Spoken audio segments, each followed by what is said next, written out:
witness your ritual!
That's what happens when you're fucking so professional that you can't even, I can't even pretend to know what the fuck I'm doing half the time.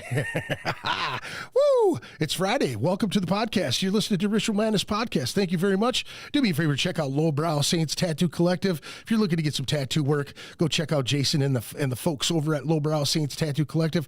If you want to shoot them an email, lowbrowsaints@gmail.com. Give them a call, 612-353-4755. Say what's happening to them. Fucking throw them some work, man. Keep them busy. Support local businesses. How about that? I got a new one that I'm going to throw out there too. Look at Anytime Bail Bonds. Any jail, any bail, anytime. Give Angela a call, 612-987-0600. Call collect, 612-WANT-OUT.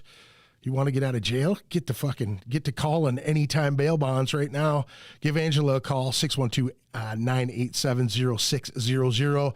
Appreciate Angela's doing a new thing. And if you guys know who Angela is, she's the one who was handling all the business over at the North Star Bar. So I figured I'd throw her some love. She's trying a new thing, and I appreciate trying new things. So give her a shout. Say what's up. If you're in trouble, man, give her a shout. She can get you out. Hey, that rhymed. What do you know about that? Hanging out here. Look at what's going on here. What happened? I'm missing a camera. That's not good. No, Zach, you broke it. Yeah, power on. Don't see a light. Yeah, what's going on there? I don't see a light on it either.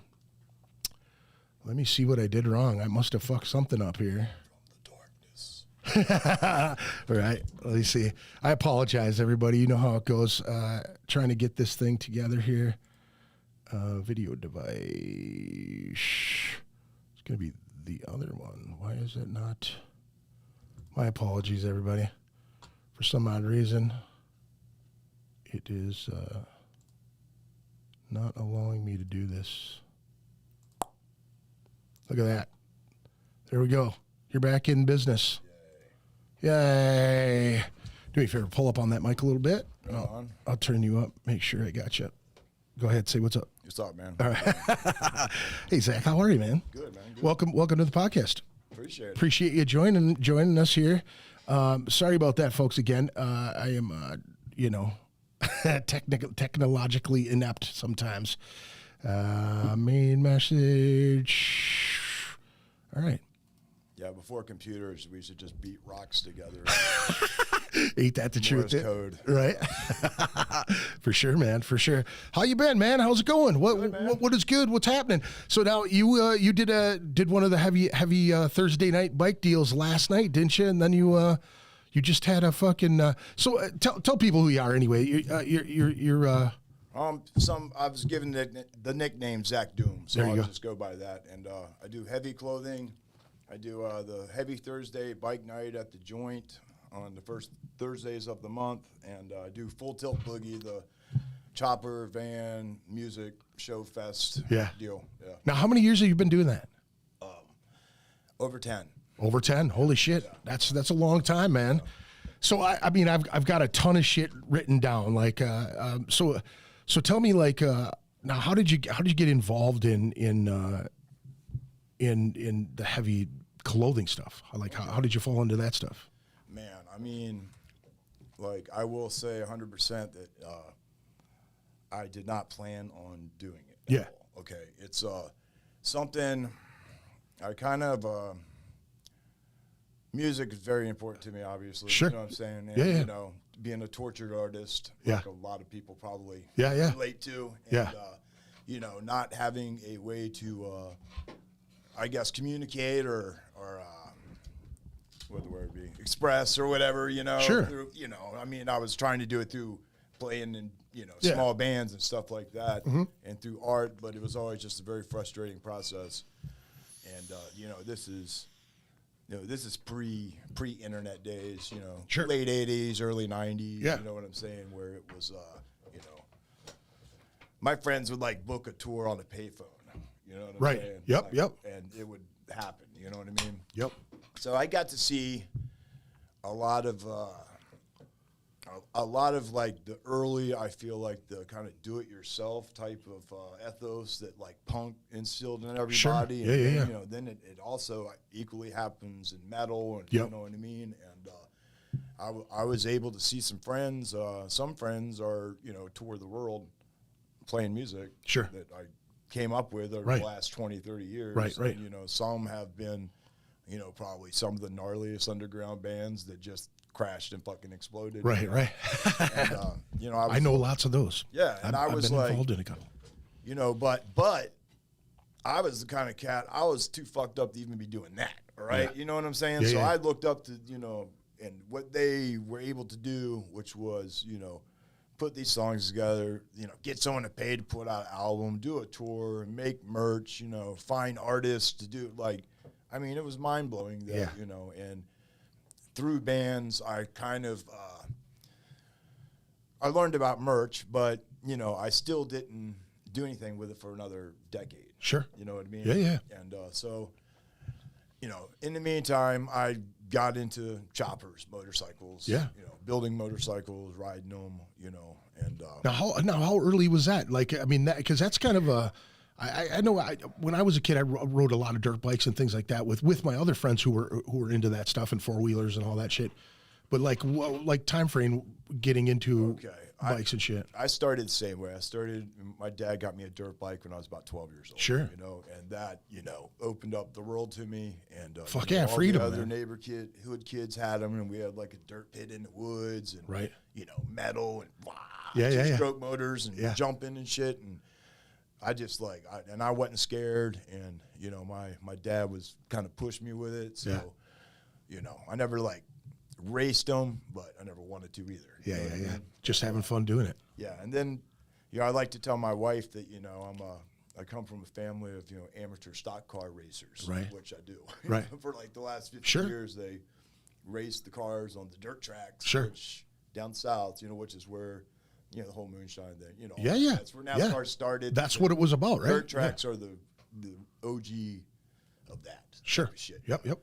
So I grew up around watching, you know, people. Gearheads. Yeah. Yeah. And, you know, even though I was like more in the kind of, you know, punk, metal, skateboarding, surfing. I grew was up on the fucking coast. there with It you, was though. still there with me. Yeah. And, like, and looking back on it, it was like, you know, it was the most coolest thing I learned. You know what I mean? Yeah. So I already knew how to use tools. So I would say when I was probably 17, I made it my goal to have my first Harley chopper by the time I was 25. Damn. Okay, Nice. so, There you go. Yeah, I lucked out and I came across this fucking like 1978 Kawasaki chopper that was chopped in the 70s. It was like pearl white with like green seaweed flames, Yeah. a coffin tail light, dude, Z-bars, king queen seat, you know, peanut tank, Springer, everything, right? But a Kawasaki motor. Right? Yeah. You know what I'm Yeah, saying? yeah, So yeah. it wasn't what I wanted, but Yeah. fucking close enough. Yeah. Got that running, rode that around, and that thing was like 9 feet long. You couldn't fucking do a U-turn on the street with it. It was out of control, dude. Right. It was like I would pull up to a light, and people would just gravitate out of the shadows and just be like What towards the it. I'm just fuck? like, Yeah, yeah. God. Yeah, yeah. So I had that, and I got the bug, you know, and at the time I was also making furniture. And a lot of people really don't know this about me, but I was making like real like kind of H.R. Geiger-esque 90s furniture. Oh, nice. That you'd expect to see at like, you know, in some death metal dude's house. Yeah. He was able to, you know, a death clock nowadays. Sure, sure, right? sure. You know what I'm Right, saying? right. Yeah, Like, yeah, yeah, I was making, I swear to God, I was making the shit all that I was doing that like Right. probably 92 or something. But How the fuck does a guy get into that shit? Just being good, I grew up around my parents. crafty were- people. My parents, I was on a commune for a while with my parents. Yeah. I lived with them. We like moved to the East Coast when I was about 5. And So you like know, a we hippie lived- commune? Yeah, Nice. in Colorado. No shit. Yeah. And you know, it was only for, you know, a few years of my life, Yeah. but it's I don't know. I was real lucky enough to have parents that were like Cool. do what you want. Yeah. Like if you can figure out how to do what you want and pay the bills, that's Right. that's like The best way all to we do can it. give Yeah, to fuck you. yeah, You know what I man. mean? And Yeah, it's yeah. like, I mean, I don't know. You know, it doesn't work for everybody, and you know, it didn't work for me for most of my life. You know Sure, what I'm sure, saying? sure. But later in my life, like when I kind of like mellowed out a little bit, I was able to like kind of put all those past, you know, experience and things I had done but Sure. given up on, but able to kind of put them all back together into something which became heavy. Right. You know. Okay. Yeah. And I don't know. I've always been super into the art, super into the music, and Now, it's a specific type of art too. Like you really go for that psychedelic. Like, I mean, the can that you showed me there, and some of you use a lot of like it's very hippie culty. style It's very fonts. culty. Yeah. It's psychedelic. A lot of doom metal references. You know, I mean, one of my favorite bands, Electric Wizard, obviously. Okay. You know what I'm saying? Sure. So it's like same kind of vibes. And, you know, a lot of those bands, you know, they're writing about putting choppers on the album covers and Right. using that imagery. Yeah, and, yeah, you know, yeah. I was riding them. You Sure. know what I mean? And I would ride them to their show and see the show. And, Right. You know what I mean? Like Yeah. when you're riding home from that, you're just like, you feel like you're Flying high. fucking in Fuck the yeah. fucking music. You Yeah, know yeah, what I yeah. mean? It's, Yeah, for sure. You know. And I don't know. Motorcycles is what led me to doing what I do now. Sure. Because I was able to be at a point where this was right after like West Coast Choppers, Discovery Channel, like that whole boom where every fucking dude had $100,000 bike. Right. You know, and you know, it was like after that there was like a cultural void because, you know, basically a part of the biker culture kind of sold out to television. Right. And it was my generation of dudes were kind of coming into changing of the guard, and you know, it was obvious. It wasn't even an opportunity. It was just, I just looked around me and was like, we fucking need this. Sure. I was like, I can't, like the shirts I was putting out, you couldn't fucking get anything like that at the time period. Right. Especially in the motorcycle world. Right. You know what I mean? Right. But it's always been a mixture of choppers, the occult, you know, psychedelic, 60s, you know, counterculture, Yep. you know, drugs, of course, Right. you know, sex, drugs, rock and roll, you Sure. know, and Sells the best. Each one of them. yeah. I mean, and I'm talking like, you know, when I put something out, it's like, believe me, I've done my research, man. Sure. You know, you hear all these serial killer podcasts happening today. Yeah. I mean, yeah, I've been reading that stuff for 20, 30 years. Sure, you know sure. what I'm saying? Right. So I've just been, I would read some book and maybe it'd just be one sentence in a paragraph, and it would be like, just like the image Oh, yeah. an idea. Oh, yeah. You know what I mean? And Sure. You know, so I find inspiration through music, literature, and art. Yeah. Yeah. And it all comes on a t-shirt. Yeah. You know what I'm yeah. saying? Yeah. For sure. For sure. Like now, do you do the art yourself, or do you have collaborations with folks? I started out doing all the art. I probably did the first 10 designs, and then I met a buddy, actually the guy who did this design right here, which I couldn't. I can actually show that to everybody what he's got in his hand here. Okay. There you go. That's the heavy motorcycle night. Well, it's bike and bands, vendors, party, going through the summer. The next one's July 6th at the Joint down in Minneapolis, 6 to dusk, till dusk. You did one last night. So that's that artwork right there. So the guy who did that artwork. I did the artwork up until this piece. Okay. When my buddy was like, I was like, do the fucking Venom album on the chopper, riding a bike, and he did this. I was like, I gotta hire other artists. I was like, because this just, I can't fucking draw this. Sure. You know what I'm saying? I can do some stuff, but this guy, and he still, he does like all of Whitey Morgan stuff. Okay. He does like all the big country guys. Sure. Right. This guy is doing it. Easy Wheeling, good friend of mine out of Texas. Nice. And he was the first guy I collaborated with outside of me doing my stuff, and me doing my stuff led him to me. Okay. You know, and then we also had some friends in common, like Wino from St. Vitus and stuff. He had done an album cover for him, so you know, we kind of met each other through that, and and he was the first guy that I collaborated with, and that just led to, you know, literally like a list of over 100 artists. Nice. At this point. You know, Fuck yeah. because we put out a minimum a minimum of 12 different designs a year, sometimes 24. Now where do you drop those normally? You do it on Instagram quite a bit? Yeah, it's pretty much Instagram. Yeah, that's where I do everything. That's, been the place for like the last 10 years. If anyone's still on there, give me a fucking follow and a like, what I'm saying? But that's where you're going to find my stuff. All the information that we're going to talk about tonight, you'll be able to find all of that stuff on his Instagram. That's at Heavy Clothing on Instagram. And then you can find us in a parking lot somewhere. Yeah. Well, I mean, we'll be selling shit with, yeah, doing a show with bands and vans and bikes. Yeah. Last year's Full Tilt, you guys were at what, Keg and Case or Case and Keg or whatever? There this year too. Down by the old Schmidt Brewery. Yeah, man, that's a great spot. That's a fucking sweet spot, man. It took 10 years to get our show. Like we've been turning parking lots into our thing. I mean, we've had to bring in like flatbed trailers, stages, man. Yep. I mean, and this was the first venue where they already have an outdoor stage. They already got the sound, all the power, it's great. And it really just helped our show so much. Like the environment, I always knew was important, but 7th Street too, man. In that, it's in an open courtyard for people that have never been there before. It's in like an open courtyard.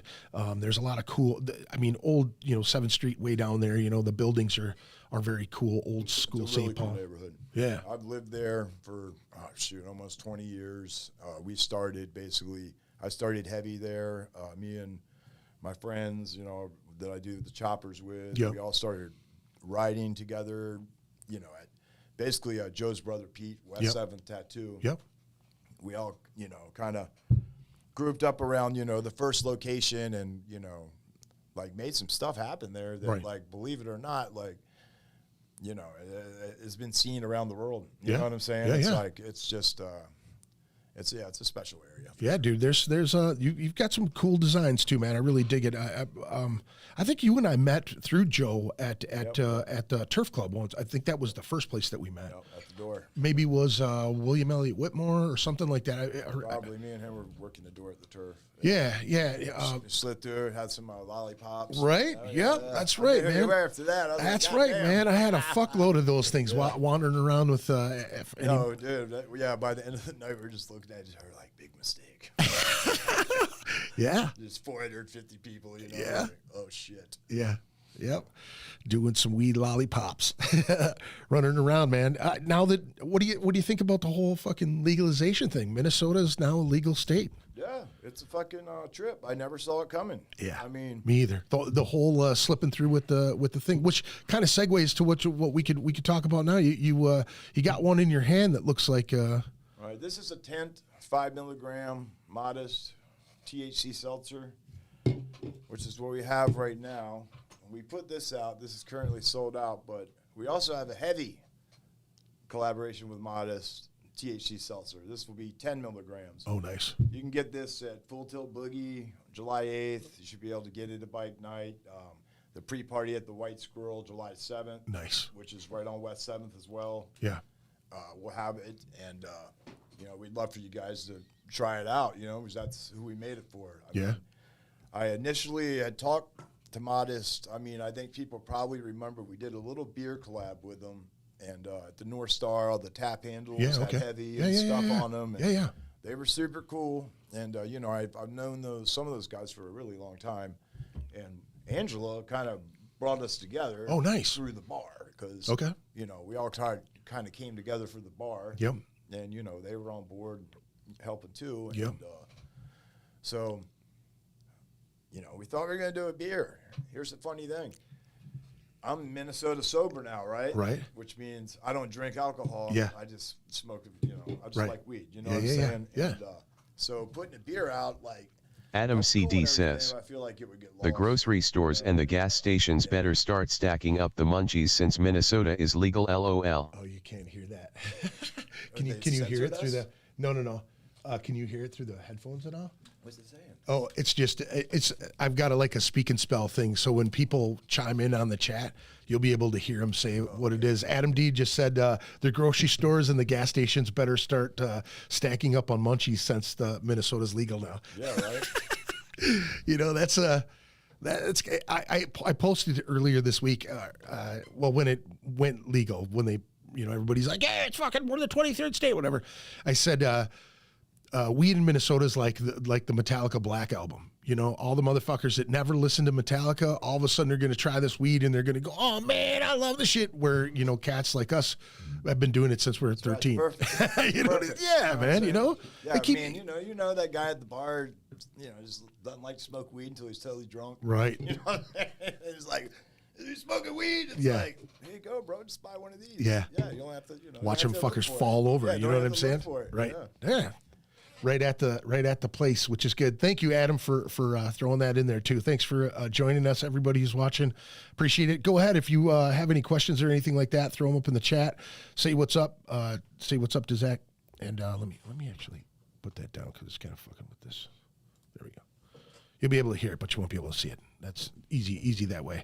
So how did you end up getting so through the bar? You got hooked up with the people, yes. And then you guys started talking about doing a beer. Yeah, talking about doing a beer, and I mean, what was it last year that they kind of snuck that? Was it? No, I mean, like the whole THC drinks was like last year, wasn't it? Last fall, and they just kind of like slipped it through. Yeah, so we had a meeting on the books for a beer collab. Sure, you know, and like I said, I love beer. Like I don't drink it. I'm just saying, nothing wrong with it and everything, but.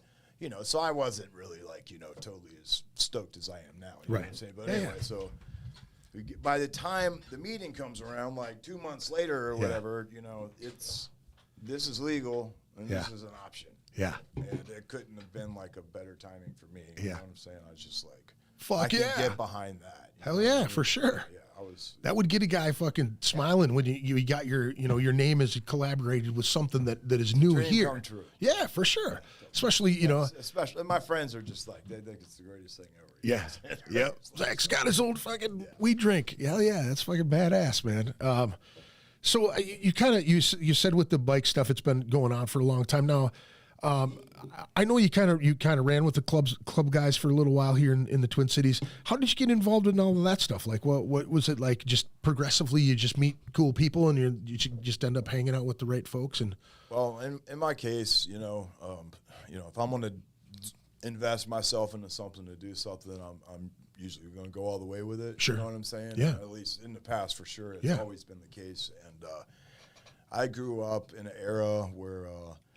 I got to see, you know, 70s, 80s club guys, you know, blasting down the highway, you know. Like, I remember seeing my first person on a chopper. Just fucking jaw-dropping, fucking thunderous rolling by. I was able to make it out to San Francisco at about 19 years old. 4th of July, I'm sitting on Haight Street, right on Haight-Ashbury. Yeah. And 4th of July, and, like, a pack of Hells Angels just cruises down Haight Street, just every... car alarm, store alarm, and I was literally like that inspired me. Like, I was like, okay, I'm ready to grow up a little bit. I think I could, like, you know, hang with them, not hang with them. I mean, I just grow up a little bit, and maybe, you know, because I don't know, it just appealed to me, and you know, it always did, and I kind of got a rare opportunity to. You know, run with some cats that, you know, previously I wouldn't have had, and I couldn't pass it up. Right. That's all I got to say. For sure. And those old dudes, you know. They teach you the right way, man. I cannot say enough about an education, you know what I'm saying? Right, and, for sure. Yeah, and I mean, now I'm just talking about just all around, you know what I'm saying? And, like, you know, you had to, you know, you got to be a man to your word, and, you know, you do have to have some values. Old school values, man. And there's a lot of really positive stuff to it, and the fact that they've been able to create their own society and have it thrive and go on for 60, 70, maybe years. You know what I mean? Yeah, there's a whole community in that community, thing, for is sure. that's what keeps me coming back.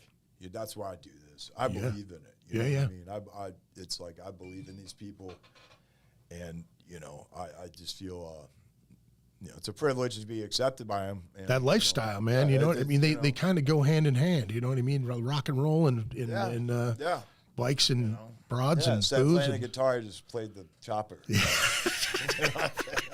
Nothing wrong with that. Nah. Probably about as expensive, if Yeah, not, right. probably Oh, more shit. expensive, but Yeah, it was I want Gibsons, you know. right, Yeah. right. Yeah, you want all the good shit, Yeah, man. I want some orange. And, Yep. Yeah. Massive stacks. Yeah. Can't do both. Hell yeah, man. Now you've moved your bike nights to a couple different spots. I know you did some over at the North Star. You've done them at the Joint. Have you moved to other spots besides those two? Just right now, we started at the Joint. Yeah. We did that. 2020 got weird just because everything was closed, and Angela had an opportunity with the North Star bar in St. Paul, and I was all about us having something in St. Paul because we don't we got the Turf Club, but Big V's isn't what it was. You know what I'm saying? Yep. And Station 4 is gone. You know what I mean? And St. Paul Mecca, pretty much. Station 4. I mean, Station 4 was when I first came around, that was the metal scene. Right. And you could tell, and it was like you go there on Sunday, and who knows who you're going to run into. Tour bus right on the, you know what I'm saying? Like some band, whoever, European band. Or partying upstairs, too. Yeah, dude. Like, that was cool. So, we didn't have that, and, that's why like, community-wise, it did so well with everybody is because, like, it was fulfilling a need. Dude, And, I've never seen a place, like, get booked up so fast in my, like, for real. Right. You know what I mean? Yeah. And that was Jeff and Angela, Yeah. and it was impressive, and I think it was just, like, the bar's not open anymore, but it's like it's not because of anyone's lack of passion trying. or anything. Everything was right. Yeah. It was just Well, I was talking to the King Goro guys about it, 2022 too. is a bad time for a lot of businesses. Yeah. You know what I mean? Coming Well, out of all that. the last podcast, I was talking to the King Goro guys about that. Well, the one before, and I felt like the North Star really kind of fit a void that was there. There was like a ton of house shows that were going on. Rostamos. There's a few like little venues around.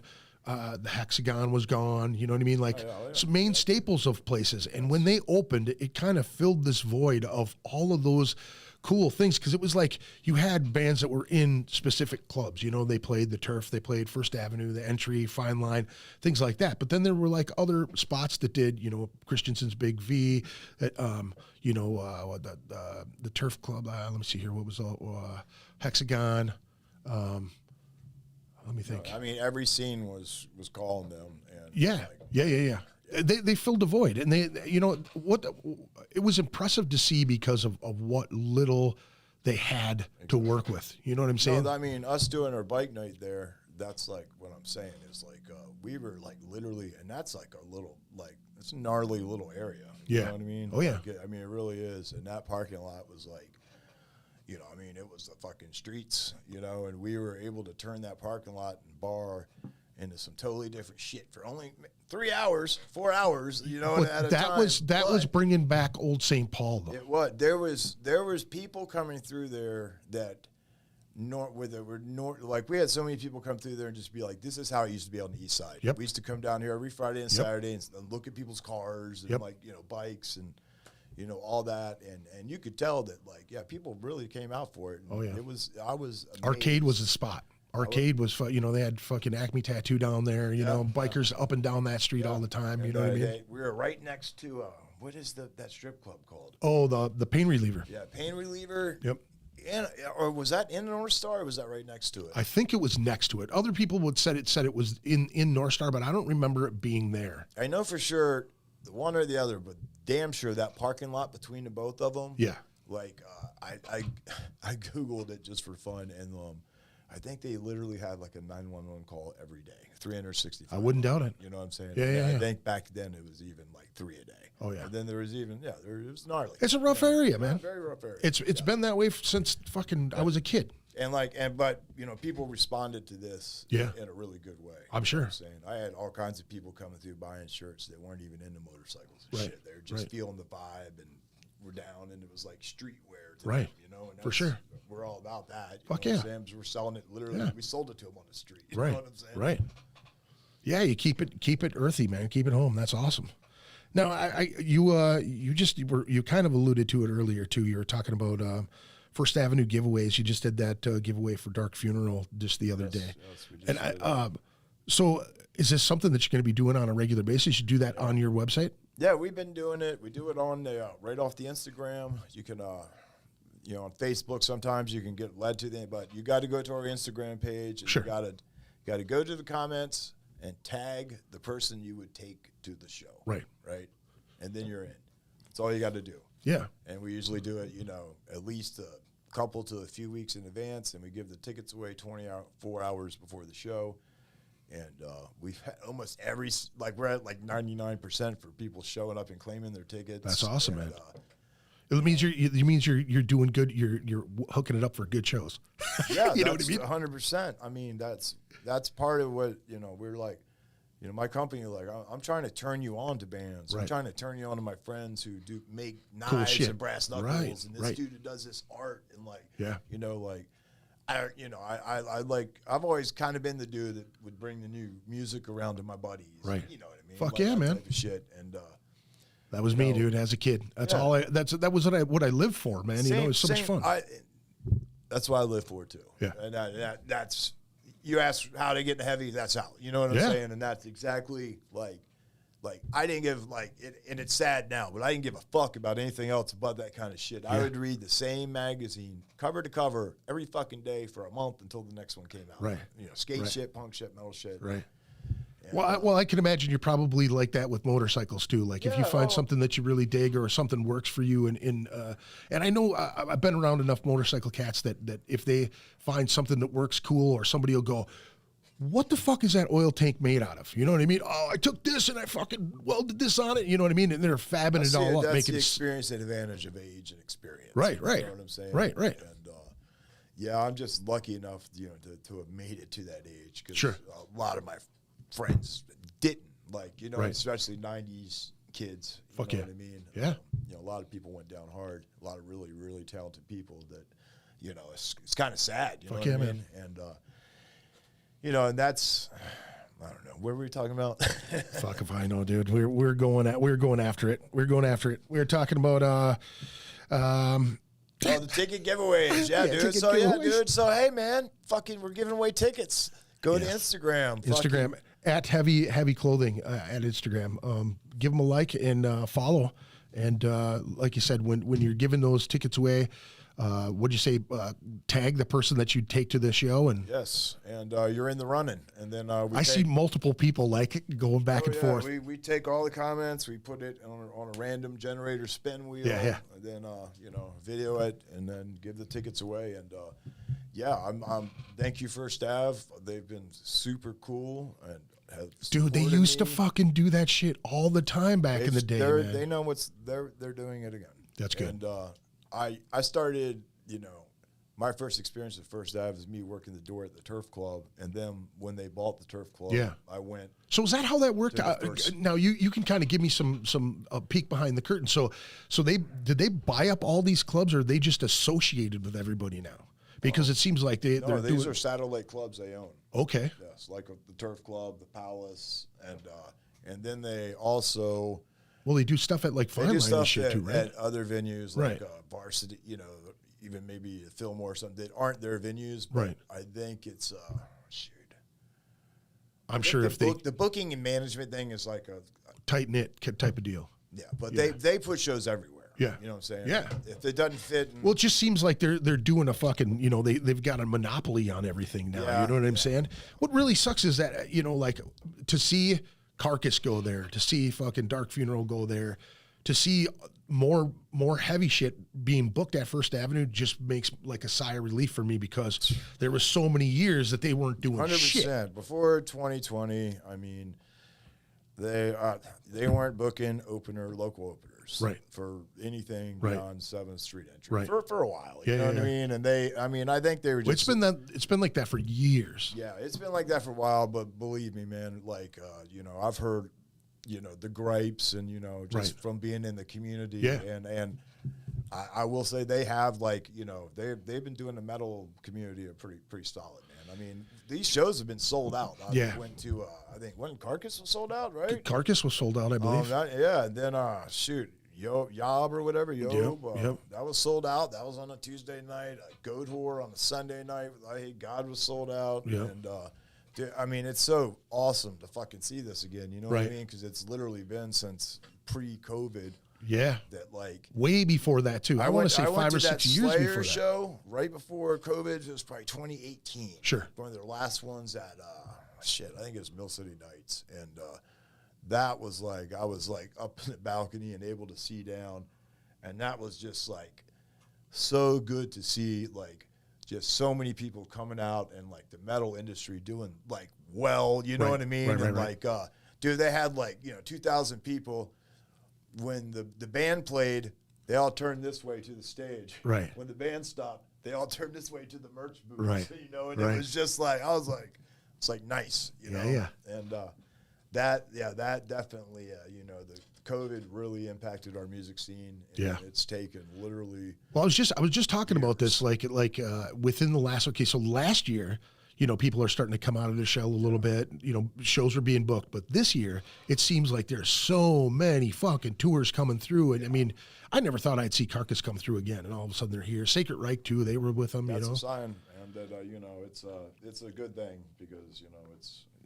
Everyone was just freaking out like that was the fucking end of it, and we're gonna just be watching it on Oh TVs my on God, Friday yeah. night. You know what I'm saying? Which is cool and everything. Bands like Down and Clutch, and you know what I mean. A handful of really great bands figured out how to do the streamcasts and shit like that. And I dig that. And like Obituary did the visuals, multiple, and light shows, which is another thing I started doing around that time that came out of that. And some of like the videos that people were making was some of the best shit I think since MTV. So let me ask you this. So Jeff has posted some videos of a trip spot. Is that your spot? Who? Oh yeah. Those are all your fucking lights and all that craziness. Really, dude. I was fucking on Facebook. That was going, the dude, beginning. That I need a fucking invite to this place, and he's like, maybe. Yeah.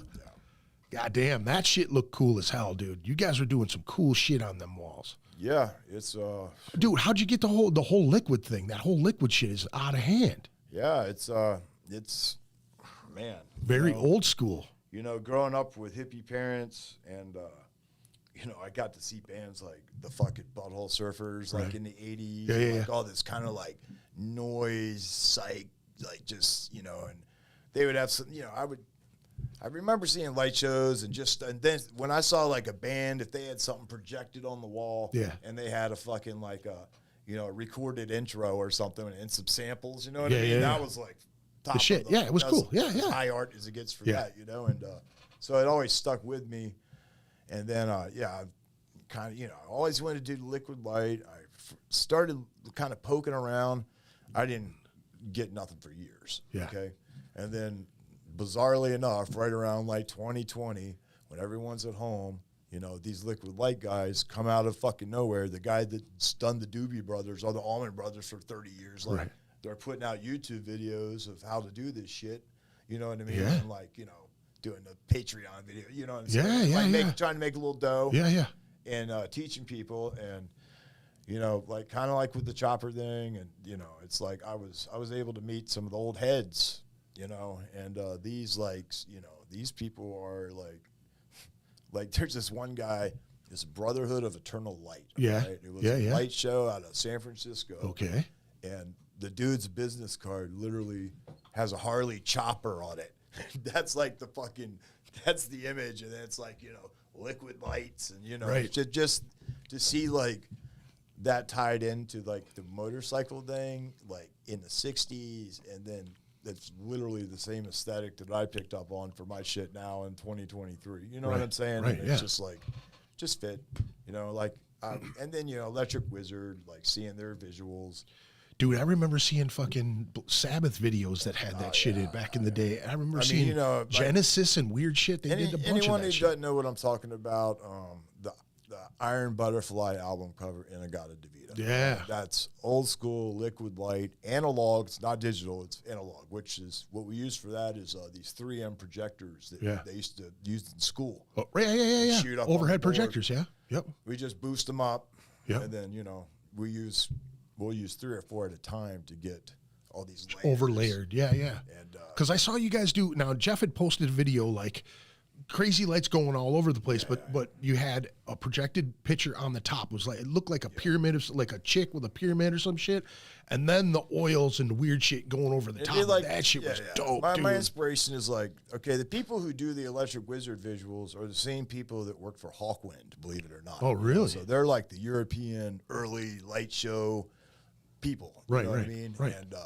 you know, they put together a digital mix for Electric Wizard, and like, you know, like if you saw them the last time at Skyway, you know, it's fucking awesome. You know what I'm saying? I seen Matt Christensen's Big V. Yeah, exactly. Ryan, my buddy Ryan workbook was fucking. It was fucking. It was. I saw Sour Hank 3. Yes. Phil was there. Fucking.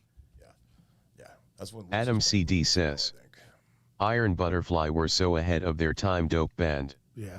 Adam says that. Yeah, you know, that type of like liquid light. Yeah, that's one of the most, like, when you think of acid fucking rock and roll freak out. That's you know, that's what. That's that first comes to mind, and like so. Yeah.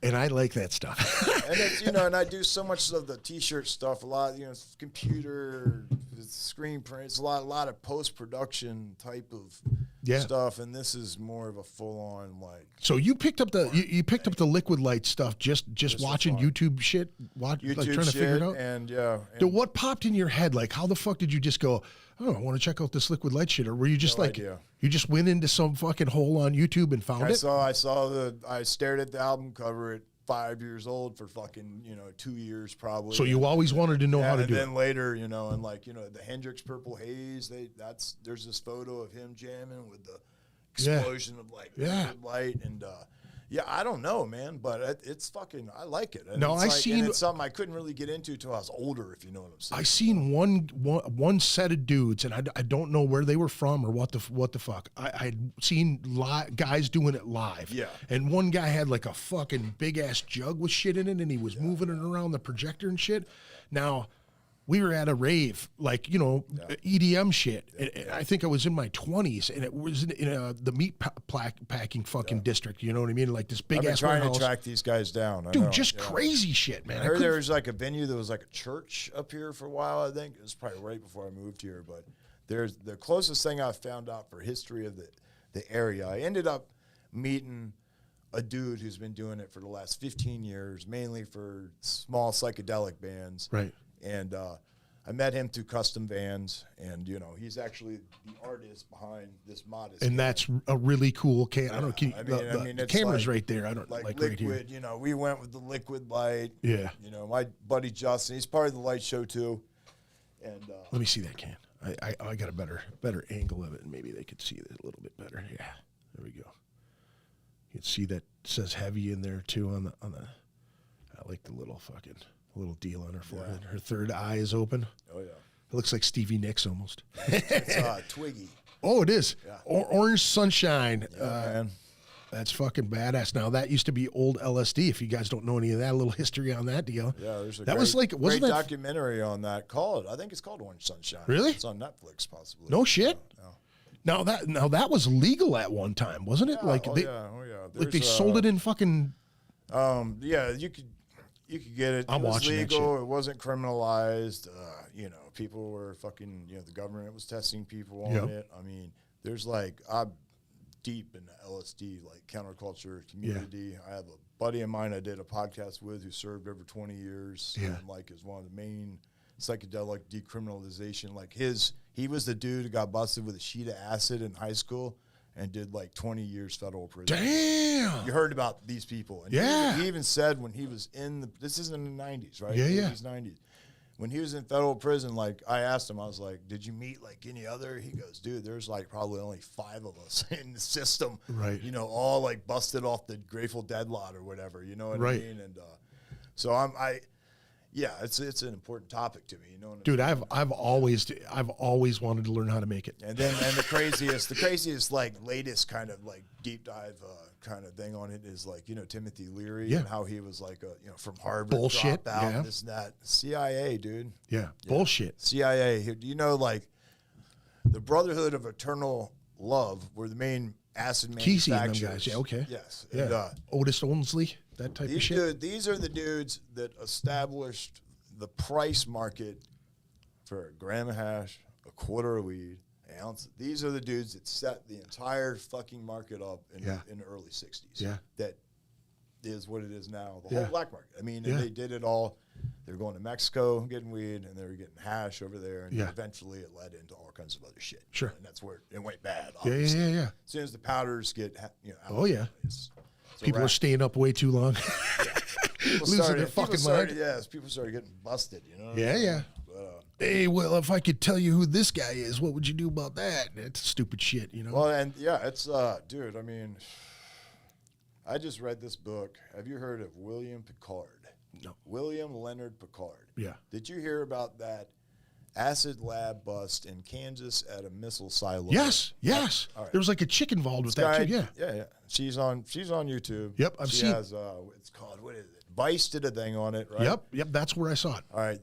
The chemist just got released on a compassionate release. He's like touring around now, doing talks on like Bicycle Day, which is National LSD Day. You know what I'm saying? Yeah. When is that? He's I think it's not 420, it's 419. It's 419. Next year we'll be celebrated. Yes. I'm gonna take a ride on a bicycle. Yeah, right. And well, the history behind LSD, the chemist. The guy just went fucking. Yeah, he made it in the lab, took it, rode his bike home, and tripped the fuck out. Yeah. And, he couldn't get on his bike for a little while, and then like walked, and then finally got on it and just kept going. Dude, the story of that and watching. I watched some documentary where the dude gets on the bike and they make the whole reenactment of it. Dude, so cool, man. The artwork was amazing. Yeah, for sure. Amazing artwork. Yeah, I mean it's got a a culture all of its own, and I come from you got all these people doing this shit in safe spaces now, bro. Yeah. Right? For us was like, let's eat 3 or 4 hits of acid and go to the hood. We got to walk through the hood like on Halloween. You know what I'm saying? At fucking midnight. Let's like I didn't get the benefit. Like it blew my mind and everything, but I didn't get like the full psychological therapeutic benefit at all. You know what I mean? You got scarred, dude. Yeah, you got scarred. Dude, yeah. I got freaked the fuck out, you know. And I was actually one of the guys that could hold it together for the most part. Oh, you know I what I mean? could hold it together. I felt like I was on a motorcycle going 100 miles an hour sometimes, but there were times where I'd see people bugging the fuck out, and I'd have to be like, "Oh man, you got to relax." You know, I was telling a story about I had a party with a bunch of kegs, and a bunch of people showed up, and I was handing out acid, keg beer, and LSD. I know. And dude, we got twisted, and fights broke out, and guy pulled a gun. I mean, it was out of hand. That's how. Yeah, it wasn't like let's do mushrooms with our counselor. Like, well, I was telling the guys from King Goro that I was standing at the door with the keg cups, and we had already broke the party up. You know what I mean? It was just a few folks now. There's 20, 30 people, and there's like 130 there. You know what I'm saying? After the gun got pulled, people were fighting, whatever. And I hear, knocking on the door, and I'm, everything is loud. You can hear a fucking ant, shit their pants. You know what I'm saying? So I opened the door, and the cop was like, "Is this your house?" And I was like, "Nope." And I set the cups down and walked right out behind him and walked down the alley. Now I remember walking in the hood on 7th Street up by Payne and 7th, Arcade and 7th, right around there by the big gas station, the 7 gas station. The valley. Yeah, right by there. The highway and shit. Right there by, it used to be. It's still sketchy area. Fitzy's right there. It's I can't remember the fucking street that they were living on, but anyways, right in that alley, walking up that street, and dogs barking, and you see the shadows from the lights and the trees, and just everything was fucking with me. And I'm just walking up this shit, just thinking, I'm getting away from the cops. I'm getting away from the cops, not thinking about all the. What you're walking into. Yeah, dude, back and forth. And I'm going, oh, shit. And I get to this cafe, and I sat in this cafe and looked at ice cubes in a Coke glass for like an hour, and then called those guys up. They're partying at the house, and they're like, where the fuck did you go? And all of a sudden, cops are at the door. They're going, dude's on the phone going, I think I'm going to go to jail. I'm going to jail, man. Whose drugs are these on the table? I don't know, man. I don't know. This your house? Yeah, it's my house, that type of shit. That's the benefit of LSD, actually. Being able to read situations and shit like that. Right. and react beforehand. Some people, that's the gift, some people can. Some people definitely can. Yeah. It was super intuitive of that shit, man. I've taken a lot, and I enjoyed every single, I think I've had one really, really bad experience, and I almost choked this fucking guy to death. You know what I mean? And it woke up with my brother on top of me like, what the fuck is wrong with you? That type of shit. Beyond that, I've always had a good time. I remember getting chased out of Dreamgirls by I bought so that I went to school with this one-armed chick, right? She was born with one arm, gorgeous girl. I was aggressive, just kind of an asshole, you know what I'm saying? We get out of high school, and my friend says, I can get you some LSD. I said, where? You know? He said, Liquid, man. And I was like, holy fuck, let's go, you know, whatever. So we go over to the university campus, you know, I go into this fucking frat house, right? And it's a hippie house, you know what I'm saying? Everybody's chilling out, big tapestries on the wall, tie-dye everywhere. Right, yeah. And this girl comes out of the bedroom, right? And she's standing there, you know, and I look, and I notice her, she notices me, and she just goes, what are you doing here? And I'm like, well, my friend brought me here to get some acid. And she's like, just don't cause any trouble, okay? And I'm like, no, I'm good. I'm here to, you know, I'm cool now. By this time, I've already leveled off, you know what I mean? From taking acid. I think I just, you know, it made me a lot less aggressive. You know what I'm saying? Yeah, for sure. So I get this vial. I go to First Avenue. And I see these two girls hanging out, and on your birthday, they give you that Corbel, that shitty-ass, you know, champagne, right? So I walk up, and they're gorgeous girls, and I said, whose birthday is it? So, oh, it's her birthday. I was like, hey, you guys take acid? And they're like, fuck yeah, we do. And I said, hold out your hand, you know? So I give them 2 drops on their hand. They lick it, whatever. 45 minutes goes by. I run into them again, go to the bathroom, and they're holding the bottle. They're tipsy. They're fucking more drunk than anything. And I'm like, hey, how's that treating you? And they're going, it's bunk. And I'm like, fuck, I just paid $300 for this fucking thing. I'm like, hold out your hand again, you know? So I give him 2 more. 4. The buddy I'm with, he hated doing LSD, hated it. And he says, I go, hold out your hand. And he goes, I'm not fucking doing any of that shit. I said, bullshit. I just bought this shit. If it's fucking bunk, I'm going back to that house and I'm burning that motherfucker down, you know? Fuck, are you serious, man? You know, I drop a couple in his hand, you know? We take them, nothing really kicks in. I do a couple more, he does a couple more. His girlfriend's working over at Dream Girls, and Jenna Jameson is in the place. They're painting each other up and rolling around on the paper, giving it to the guys on Sniffer's Row, you know? So she calls him up, says, hey, come over, Jenna Jameson's here. So we go up, we get to the door guy. The door guy knows my friend because his girlfriend's dancing there, and he calls me a faggot. And I'm like, who the fuck is this dude? You know, my buddy knows I'm a hothead, so he's pulling me. Now my head's getting fuzzy, you know, so now I'm feeling it a little bit. Get a drink. There's no booze or nothing, but now I'm starting to feel it. Lights are starting to fucking go. Everything's going. Jenna Jameson pulls me up on stage, and I got bibs on. She clicks my bibs, and my bibs fall, and I catch them, you know, and they paint me and fucking pull me, you know, and then she rolls around on. Anyway, I get to the door. We're leaving. And now it's just, I mean, everything's going. And the guy, I got this pina colada cup, you know what I mean? It's like glow in the dark, right? And I'm standing there and I'm sipping my soda, and the guy goes, hey, did you have a good time, faggot? Like that. And I don't know this guy. I have no idea why he's calling me this, what his fucking deal is, you know? And I'm like, dude, what's your fucking problem, you know? And he's like, oh, you know, blah, blah, blah. And he starts cocking off. And I just look at my buddy, and he's like, dude, let's go, you know? I got a head full of acid, so I was just like, you know, being a fucking kid, I was like, fucking throw this thing at him, you know? I lean back and I fucking huck that glass at him, and it's just, you know what I mean? It hits him in the head, and I literally can see sparkles of fucking juice flying every which way. He's stunned. Like a liquid light show, right? My buddy turns around, and he starts running down those stairs. Well, the whole fucking walls are mirror, you know? So he's running, and I'm running behind him. This dude's chasing us out the door. I hit those last stairs, and I just out the window or out the door, on my fucking belly into the street, get up, take off down, and I'm laughing the whole way, you know, because my legs look like a Scooby-Doo. You know, my legs are going like this, and I'm slowly doing this up top. You know what I'm saying? We got away. Bear, yeah, we got away, but it was one of those situations where, you know, holy shit. Oh, yeah, dude. We ended up in a fucking park until, you know, 6 in the morning. Totally. Yeah, I mean, that's like... I was burning $100 bills. Yeah, that was my really psychedelic experiences for sure. Yeah. It was always like... I think involving like the mass alcohol with it is yeah. the fucking, yeah. Well, it just allows you to keep going. You know what I'm saying? It's like I just wanted to try mescaline. I always thought that was that would be something real cool to give a shot. Know, it's Is it hard to gauge? I think it's the best one. Yeah, this was hard to gauge. Yes, yeah. This was. But I usually get like in like a little nerd microdose and little teeny thing, and yeah, it's, you know, it's makes you laugh. You know what I'm saying? It's Yeah. kind of like that. Yeah, good mood. You know what I mean? It's like, but yeah, if you take too much, you're in for like a full on like spirit journey. You know what I mean? Yeah. Have you been there? Oh yeah, man. I mean, yeah. The heroic dose? Yeah, I have. I lived in Austin, Texas, and I knew many people that were doing that. You know what I'm saying? And I was hooked up. A buddy of mine was hooked up with a family down there, acid family down there. Yeah. And like, you know, we didn't have jobs. We were broke.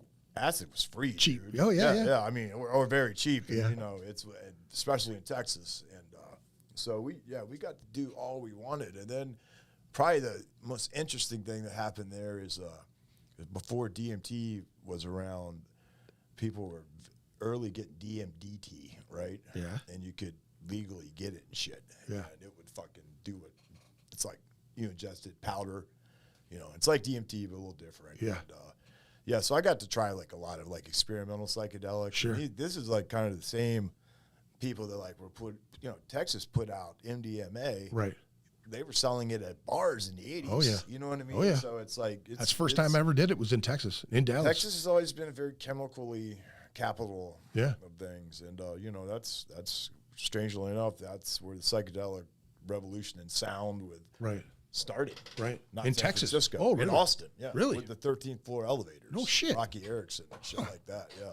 That was like way before Grateful Dead. No like shit. Willie Nelson was fucking tripping balls before probably Jerry Garcia was. No shit. Because that's peyote in the 50s in Texas. Wow. So there's like always been a strong trip community down there that's going on for generations. Right. Probably at this point. That makes a lot of sense. Yeah. It's like I said, I'm into the counterculture. You know what I mean? And Fuck yeah. Sounds like you know a lot about it. yeah. I've been around a lot of it for sure. Well, I mean, you know, and when I think that's how you kind of keep it to the people who really know about, you know what I'm saying? Like the people who really get it are like the ones that are like, I'm buying that fucking, the next drop they got, you know what I mean? 100%. Yeah. 100%.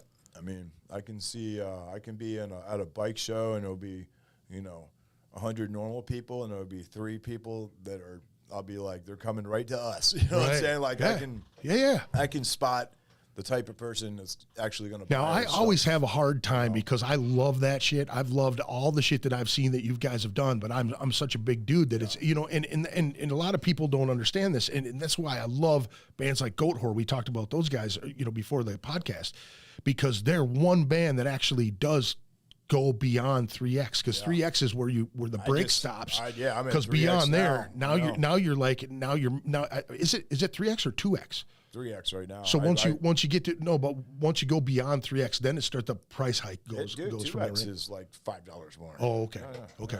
It's at least like a few bucks more a shirt just with 2X, 3X. Yeah. 4X. Yeah, it's pretty. Well, I was gonna say too, man. Like you looking up the liquid light stuff, that's kind of how. I mean, I've always wanted to do tie dye. Like that was something that I wore here. a ton of it because I loved tripping. I loved being able to look straight you ahead did all that and super seeing all badass the stuff fucking and crazy shit going, And so when I was a kid, I always loved it. I had a buddy whose girlfriend would always use RIT dye. She would always do like big tapestries and shit. And she was from Missouri.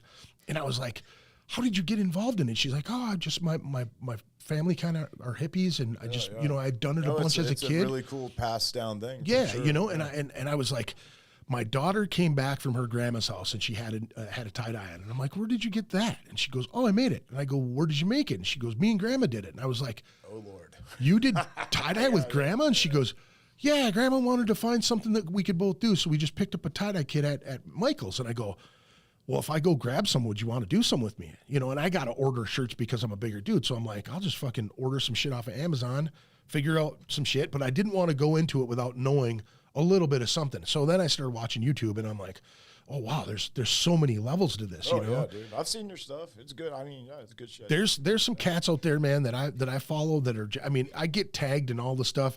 There's a dude, they call him, I think it's Carl Evans, I think. He's the guy who won the first ever tie-dye competition in Colorado at like there's a specific glass club. Ice dyeing. He does some crazy ties. Like his ties are. He showed one just the other day on Instagram that was like, he said 18 hours to tie it. A lot of that goes into festival clothing. Yeah. If you've noticed, you know what I'm saying? And people like, those people pay a lot of money for that shit, for sure. And then I did notice, and this is like my favorite type of psychedelic style, is when you were tie-dyeing death metal shirts. You know what I'm saying? That's something that was always a weird connection to me. Yeah. Just because death metal heads were literally into it as much as deadheads were. And you remember Chuck from Death Heaven. Right. Didn't he use the Grateful Dead with like the Reaper sickle in the fucking skull? You know, I think so. Something like that. It's just such a rad connection, though. You know what well, I mean? you know what's crazy is that a lot of people were kind of making fun of me about it. You know what I mean? I went to Colorado and I had a sweatshirt on that I did. Everywhere now, dude. Well, it is everywhere. The dude was like, he started laughing at me, you know, and I'm sitting there drinking. I don't know this guy, and he's fucking staring at me, and all of a sudden he starts chuckling, you know. And I kind of look over and I'm like, what's up, man? You know? And he goes, I'm sorry, I don't mean to laugh. He's like, you just look like a death metal hippie. And I go, that's pretty much what it is. You know, hippies, yeah, that's man. what it is, man. Exactly. You know? And he's like, you look like you're a mellow dude, but you look like you could rip somebody's head off. And I go, that's exactly what I'm going for. That's what it is, man. You know? Yeah, it's like, do you want the weed pipe or a knife? Yeah. Like, you know what I mean? Yeah, it's yeah. like, are you cool or not? Yeah. Oh, I hear you. So you know what, dude? That was my thing, man. I tried to do so many different things. Like I tied a couple eyes. I did a bunch of hearts. I did one of the coolest. I started with dish rags. You know what I mean? Like my mom had all these. They call them like bread. Covers. Like bread cloths. You know what I mean? They're 100% cotton, so they hold the ink real well. And I started like everybody else, just bottle dyeing, you know. But then I started seeing people do different techniques with things, and you know, the ice dye and using the powders in certain ways. I like that reverse tie dye. Bleach it and then put the rainbow on it. Shit I like just the whole black shirt tie dye was kind of some new shit. Right. You know what I mean? Yeah. That's something that I just didn't. I have all the stuff to do it. I have sweatshirts. I have a couple different. Dharma company or whatever. Did you go through that? Dharma, Dharma's I bought a bunch of shit through them too. The catalog is fucking awesome. Yeah. I go. That was one of. There's a couple different ones. There's a couple from Colorado that are supposed to be really good. I just stayed with Dharma because it was like they had what I wanted, and I got used to their colors, and that's the powder form stuff. Yep. And you know, that's how I got into the powder stuff, is because I was buying it to do the bottle dye anyway. But then I couldn't get the combination right to make the colors as vibrant as I wanted. That's the challenge. Yeah. And it was like you would hear. That's when you got to mix colors in. Probably. Well, yeah. Well, then there's Times, urea. right. There's you know, different stuff to thicken it, and you know, as you kind of with the liquid lights, I'm sure you figure out one way, and then you see somebody else using that same technique in a different format. It's color theory, man. Yeah, man. A lot of it. You know what I mean? Yeah. And you just that type of it's controllable, believe it or not. Right. It's a completely out of control fucking process. Well, and that's what I've kind of like.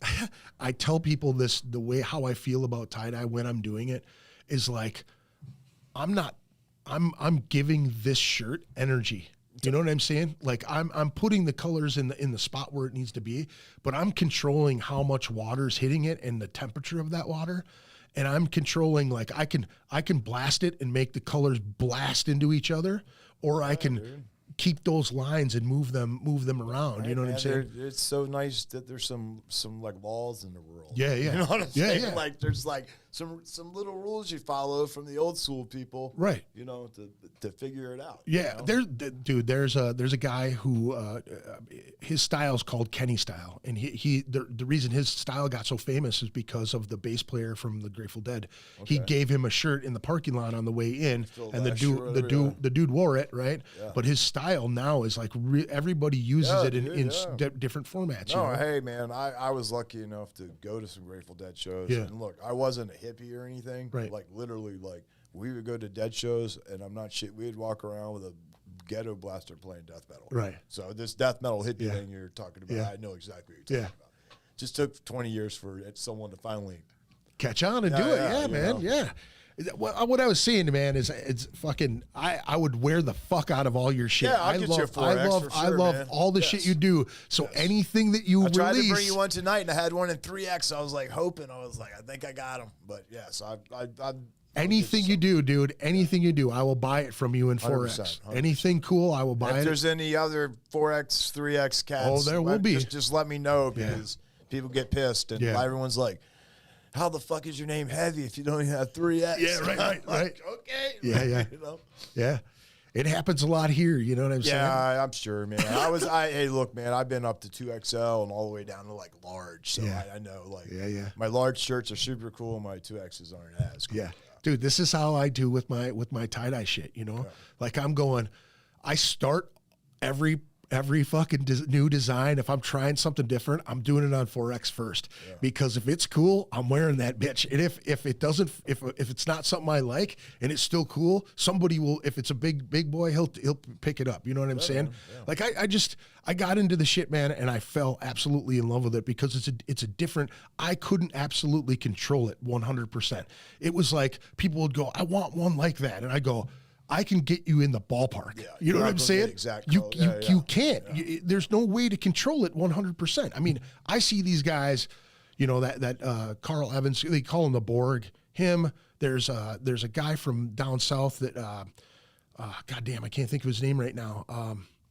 Kurt Wallace. Kurt Wallace is his name. There's like that wavy gravy or like wavy something dude, and his shit looks almost like analog, digital blown out like it looks like tie-dye that was created by a computer.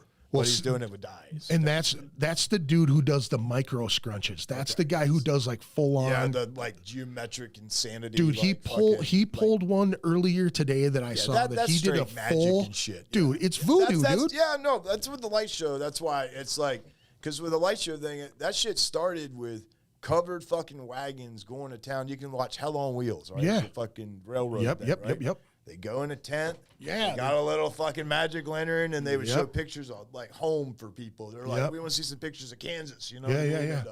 And that's how it started. And it was called a magic lantern show. You know what I mean? And it's so they just project that with the lantern behind it. There's some magic. Like you're talking about the tie-dye, and I fully agree. Yeah. But when you're projecting it with like thousands of lumens of light, then it becomes like you're like. How the fuck do you keep like your hands out of it? You start speaking to a higher intelligence, dude. You know what I'm saying? Like, and when you get to that I gotta point, experience that at least one time, man. Yeah, I mean, you could definitely come by and check it out. We usually do it like on Tuesday nights. Fucking That's our night for it. And we're now like... I'll be taking Wednesday off. Yeah. Maybe even Thursday, depending on how recovery comes. Yeah, but I mean, we've gotten pretty consistent with it now. Yeah. And, it took, to do the plates and colors, it took me years of fucking with it. And the color thing, I literally, had to learn some color theory, and, which was... I never could do that shit when I was younger, but now, you know what I mean? And then it makes sense. So there's a little science behind it too, And, but I like it when it's like, you're working within certain confines, but it's still out of control. Sure. You know what I mean? Yeah. That appeals to me. So I want to ask, because, we like we said before, we met at the Turf Club. Like, I bounced for many years. I know how I got involved in it. Like, how did you get involved, or how did you get approached to doing the door and like being involved in security? I literally walked in there one night. I saw their door guy, and I said, I can fucking do that. Yeah. This dude was like laid out asleep in a chair, people walking right in, like fucking like. I was like, I think I could probably pull that off, right? Yeah. And then I got into it, and I.